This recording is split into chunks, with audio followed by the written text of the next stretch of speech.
It's funny, hearing about ransomware in the news these days, it's kind of like, I don't know, watching a horror movie, right? Mm-hmm. You're just kind of left thinking, oh man, like, could I be next? Right. So hopefully in today's deep dive, we can kind of turn that fear into action, right? Right. We're going to break down exactly what you need to know about ransomware, Mm-hmm. but more importantly, you know, how to actually protect yourself.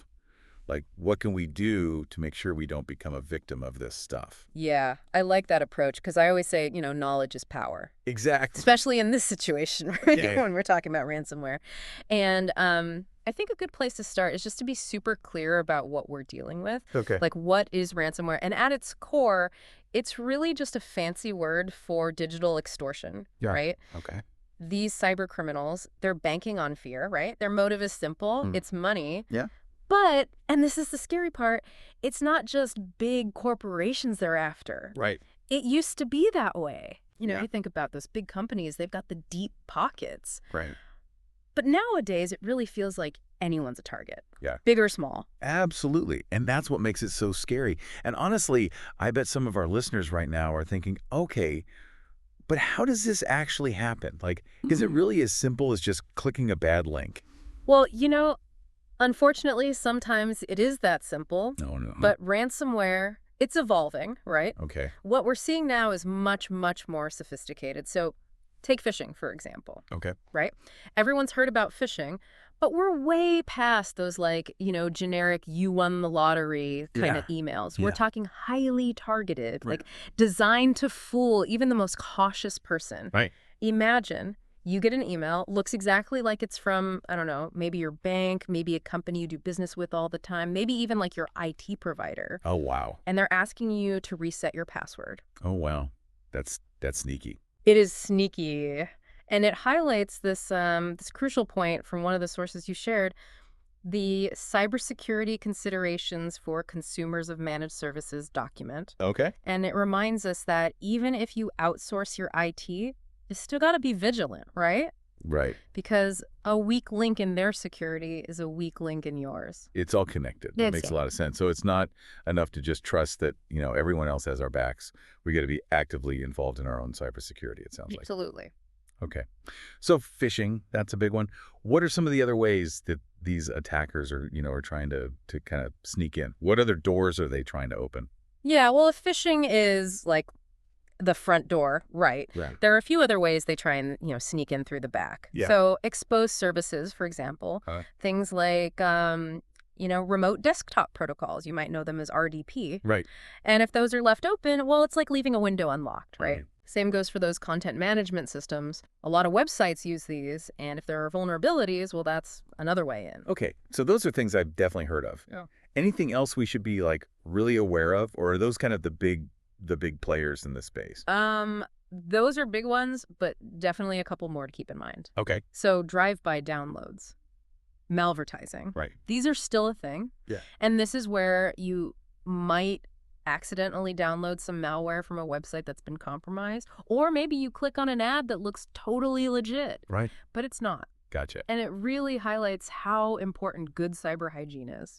Just like washing your hands, right? Right. But for your digital life. Was that? Yeah. And the sources you sent over, they really emphasize that it's rarely just one of these things, right? Like you were talking about how these attacks are getting more sophisticated. Yeah. And they talk about attackers using a combination of tactics, which honestly just sounds even more terrifying. Yeah, absolutely. I mean, they might bombard you with phishing emails at the same time that they're trying to brute force their way through your passwords. Right. It's like a multi-pronged attack. Right. And they only need one little point of failure, and then boom, they can, wreak havoc. Right. And that's, I think, it makes it that much more clear why we need a multi-layered defense, what they call defense in depth. But we can dive into that a little bit more later. Yeah, I think we've sufficiently scared everyone. All right. Just to get us ready. Get you in the mood. Exactly. Get in the mood for a good defense. But, it's not all doom and gloom, right? No, not at all. Like these sources you sent over, they're not just here to scare us, right? Yeah. Like there's ways to fight back. Absolutely. It's like learning self-defense, right? Okay. Yeah. Understanding the threat, that's step one. But knowing how to protect yourself, That's what really matters. And you're right, like the sources you shared, they're packed with really practical strategies that anyone can use. Okay, music to my ears. So where do we start? Like, what's the number one thing people can do to protect themselves, if they're worried about ransomware? Well, I always say it starts with a solid foundation. Okay. And in the world of cybersecurity, that foundation, it's backups. Backups. Okay. Yeah, think of it like if ransomware is kind of like having your house broken into, Okay. backups are kind of like having that insurance policy, Right. that lets you restore what was stolen. Okay, that's a good analogy. But, I was looking through these sources, and it seems like there are different types of backups. Right. Can you break those down for us a little? Yeah. Like, what's the difference between, say, a full backup versus, I don't know, like an incremental backup? Yeah, so you're right. Not all backups are created equal, right? So a full backup, that's like you're taking a snapshot of your entire system at a specific moment in time. Right. And it's the most comprehensive for sure, but it can take a while. Right. Okay. Think of it like, I don't know, spring cleaning, right? Yeah. Like it's a big job, but at least you're starting with like a nice clean slate. Yeah. Okay. I like that. So that's full. So what about these other types of backups then? So you've got differential backups. Those are a little more efficient. And what they do is they only copy the data that's changed since your last full backup. Okay. So it's kind of like tidying up as you go, Yeah. instead of doing like a full-blown deep clean every single time. Makes sense. And then you have incremental backups. Okay. And those are the most space efficient, but they can be a little bit more complex maybe. And they only back up the changes that were made since your last backup. So that might be a full backup or a differential backup. Okay. So it's like just backing up like that one file you edited today. Exactly. Okay. But here's the thing that a lot of people miss. Okay. No matter what type of backup you choose, the most important thing is having an offline copy. Offline. Yeah. What do you mean by that? So offline means having a copy of your data that's like physically disconnected from your computer and importantly from the internet. Okay. Because like even if you've got backups and they're stored on like an external hard drive or even in the cloud, Yeah. if those things are connected to your network and ransomware hits, well, those backups, they could be encrypted too. Oh, that's terrifying. Right. So it's like, I don't know, like having a spare key to your house, but you hide it, like somewhere really safe. Exactly. Like that offline backup, that is your real insurance policy. And that's something that, all the sources really emphasize, that idea of not putting all your eggs in one basket. Right. So ideally, you want multiple backups Right. stored in different locations, right? Yep. Some online, some offline. Multiple backups, multiple locations. Got it. Now, for our Canadian listeners out there, are there any kind of specific considerations they need to be thinking about when it comes to backups? That's a great question. And yeah, there are. Okay. Data residency. Okay. That's something to really keep in mind. And what is that? So that refers to like where your data is physically stored. Okay. Right. Which it can be really important for legal and compliance reasons. Okay. So, if you're using a cloud backup provider, you want to make sure that, their data centers, they're either located here in Canada or at least they comply with Canadian regulations. Got it. So we got our backups sorted. We're feeling good. Feeling good. What's another key strategy for kind of strengthening those defenses? So we've been talking about backups, right? Right. And that's kind of a reactive measure. Okay. It's, what you do to recover if something bad happens. Right. But there's a lot you can do proactively, right? Right. To make yourself a less appealing target in the first place. And that all starts with, managing your user accounts and your access privileges. Okay. Let's talk about that because I know I saw principle of least privilege mentioned a couple of times in these sources. What does that actually mean, though? Yeah, it's a fancy way of saying don't give everyone the keys to the kingdom, right? Basically, it's about giving users, only the access they need to actually do their jobs. Okay. And nothing more. Okay. But, we see it all the time. Organizations, they have weak password policies, or worse, they leave those powerful administrator accounts wide open. Right. And if you do that, well, that's like leaving the front door unlocked and then being surprised that someone wandered in and, stole your stuff. Right. Like you wouldn't give everyone in the entire company a master key to the office building. Exactly. And in today's world, those master keys, those are your admin accounts and those passwords. Right. And speaking of passwords, your sources are very clear on this. Oh, Click passwords, reused passwords. These are like a hacker's dream come true. right. They even highlight a really helpful resource called Best Practices for Passwords and Passphrases. Okay. It's document ITSP.30.032 if you want to look it up. Okay. But the gist is like create strong, unique passwords for all your accounts. Right. Change those default passwords on anything, that connects to your network.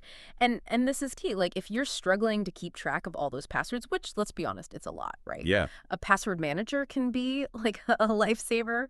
Password managers, seriously game changer. Oh, for sure. They take all the stress out of having good complex passwords because it remembers them all for you. Exactly. Okay, so we've got our strong passwords. We're limiting access to sensitive information.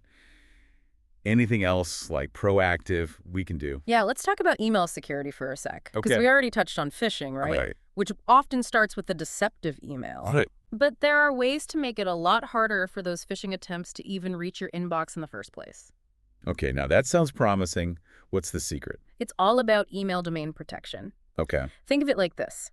You want to make sure that any email that appears to come from your domain, your company's email address, Right. you want to make sure it actually does. Right. Okay. And we can do that using these 3 key protocols, SPF, DKIM, and DMRC.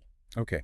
I'm gonna be honest, those sound a little A little intimidating. a little intimidating. Thick. Can you break them down for us? Yeah, absolutely. So I won't bore you with all the technical details, Okay, good. but just imagine them as like digital fingerprints for your emails. Okay. So SPF verifies that sending server, DKIM, that's like a digital signature, Okay. and DMRC, that tells those email providers what to do if an email fails those first 2 checks.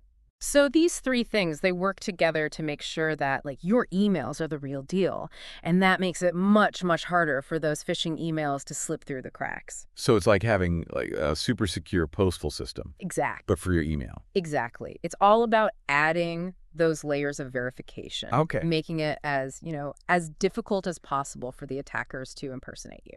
This is all like incredibly helpful information. Yeah. But I have to ask, even with all these defenses in place, right? We've got the backups, we've got the strong passwords, we've got the email protection. Is it still possible to fall victim to ransomware? Yeah. Yeah. Unfortunately, it is. It's a sad reality that even with the best defenses, sometimes, they find a way. They find a way in? They find a way in. And that's why it's so important to have a plan in case the worst does happen. So we've talked about all the ways to make ourselves less appealing targets. But let's face it, sometimes, despite our best efforts, those ransomware attackers still manage to slip through the cracks. Right. So let's talk about that worst case scenario. What happens if we actually get hit with a ransomware attack? It's not a fun thought, but it's important to be prepared, right? Absolutely. And those first few hours after a ransomware attack, they're absolutely critical. The key here is to act fast and decisively. Okay, so speed is key. What's the very first thing we should do if we suspect we've been hit with ransomware? The absolute first priority is containment. Think of it like a fire drill, but instead of fire, it's malicious code spreading through your systems. You need to isolate those infected devices immediately, disconnect them from the network, unplug them from the internet, whatever it takes to stop the ransomware from spreading further. Okay, containment is number 1. Got Yeah. it. What's next on the list? Reporting. And I know it can feel tempting to try to handle it internally, especially if you're worried about reputational damage, but it's crucial to report the attack to the appropriate authorities. So who exactly should we be reporting this to? First and foremost, contact your local law enforcement agency.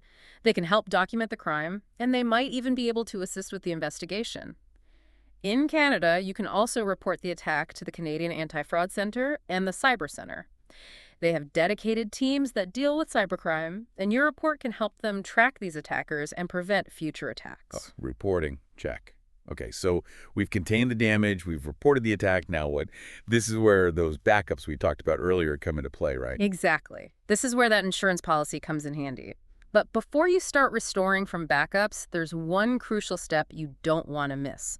You have to remediate the vulnerability that allowed the attackers to get in the first place. Oh, that makes sense. It's like fixing the leak before you mop up the water damage. Exactly. If you restore from backups without addressing the root cause, you risk getting immediately reinfected. Once you're confident you've plugged the hole, then you can start restoring from your backups. Okay, so fix the leak, then restore from backups. Any other gotchas we need to be aware of during the recovery process? Here's a big one. Before you restore anything, make absolutely sure your backups themselves haven't been compromised. Imagine going through all the trouble of restoring your data, only to find out the backup was infected too. Oh, that would be a nightmare.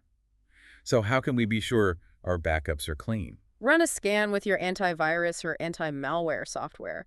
Most security software has the ability to scan specific files or folders, so you don't necessarily need to scan your entire backup drive if you don't want to. Great tip. And I'm also seeing in the sources that sometimes it makes sense to call in reinforcements, right? Especially for smaller organizations that might not have a dedicated cybersecurity team on staff. Absolutely. There's no shame in calling for backup when you need it. Cybersecurity professionals can provide expert guidance, specialized tools, and even take over some of the recovery tasks, freeing you up to focus on business continuity. It's reassuring to know there's help out there if we need it. Any final thoughts on the recovery process before we wrap things up? Just this communication is key throughout the entire process. Keep your employees informed, be transparent with your stakeholders, and don't be afraid to ask for help when you need it. That is such important advice. It strikes me that a lot of what we've talked about today isn't just for big organizations. These same principles apply to our personal digital lives, too. Absolutely. Strong passwords, being wary of suspicious emails, backing up our important data, those are just good digital hygiene habits for everyone. And speaking of good digital hygiene, Yeah. you mentioned a free tool earlier called Canadian Shield. That's something anyone can use at home to boost their cybersecurity, right? That's right. It's a protective DNS service provided by CIRA, the Canadian Internet Registration Authority, and it's completely free for Canadians. It acts like a shield for your home network, blocking connections to known malicious websites and phishing domains. It's like having a guard dog for your internet connection. I love it. Well, there you have it, a crash course in ransomware defense and recovery. We've covered everything from understanding the threat to building those layers of protection and even bouncing back stronger if the worst should happen. And remember, knowledge is power. The more you know about ransomware, the better equipped you'll be to protect yourself and your organization. Absolutely. Stay safe out there, everyone, and we'll catch you in the next deep dive.